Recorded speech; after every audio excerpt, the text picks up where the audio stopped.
Viral ngayon sa social media ang nakakagulat at ang matinding banat ni Yorme laban kay Joey De Leon na agad nang umani ng samot-saring reaksyon. Samantala, Joey may sagot ukol dito. Halina't sabay-sabay nating panuorin at alamin ang videong ito. Ngunit bago tayo magpatuloy, huwag kalimutang i-like, share, subscribe, and click the notification bell for more updates and for more upcoming videos. Maraming salamat! Sa kauna-unahang pagkakataon ay pinatulan na ni dating Manila Mayor at revamped Eat Bulaga host na si Isko Moreno ang mga patama sa kanila ng EET at dating Eat Bulaga host na si Joey De Leon.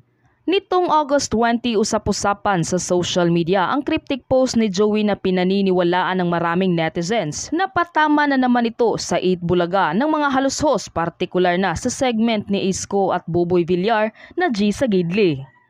Matatandaang G sa Gidli ay ang ipinalit na segment ng tape sa sikat na Eat Bulaga segment noong host pa ang TVG sa One for All for One. Nakatapat ngayon ito ang segment ng EET ngayon na Sugod Bahay Mga Kapatid na pinangungunahan pa rin ni Jose Manalo, Wally Bayola, Paulo Ballesteros at bagong host nila na si Zombie Togi. Ramdam ng marami ang mahigpit na kompetisyon sa pagitan ng dalawang segment dahil hindi maipagkakaila na isa lang ang pinanggagalingan ng konsepto ng segment na One for All for One pero pinalitan lang ng title.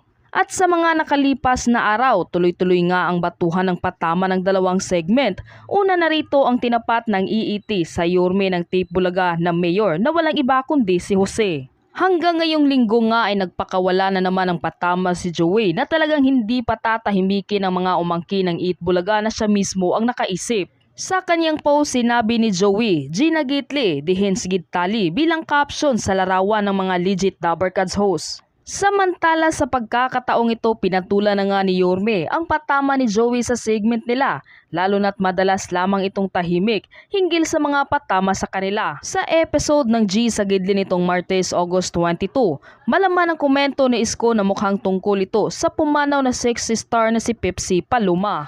Asawa ko! Hoy, RB! Asawa ko! RB! RB! RB! RB! RB! Umiinom pa ng soft drinks, Yorme. Alin? Pepsi? Alin? Pepsi? Alin? Pepsi? Alin? Pepsi? Okay. Sige. Halata namang na-pick up agad ni Boboy ang hirit na ito ni Isko dahil tumawa at napataki pa ito ng bibig. Hindi lingid sa kaalaman ng marami na isa si Joey sa mga inakusahan ni Pepsi Odelia Smith sa tunay na buhay na gumawa ng hindi maganda sa kanya. Bagamat binawi ni Pepsi ang kanyang akusasyon laban sa tatlo, hanggang ngayon ay naniniwala pa rin ng maraming tao na totoo nga ito. Matatandaan ring kinuha ni Pepsi ang sariling buhay dahil sa depresyon sa edad na 18 years old noong May 31, 1985. Matagal nang pumanaw si Pepsi pero hanggang ngayon ay hindi pa rin mamatay-matay ang isyu na ito. Ikaw, ano ang masasabi mo sa video ito? Mag-iwan ng komento sa baba.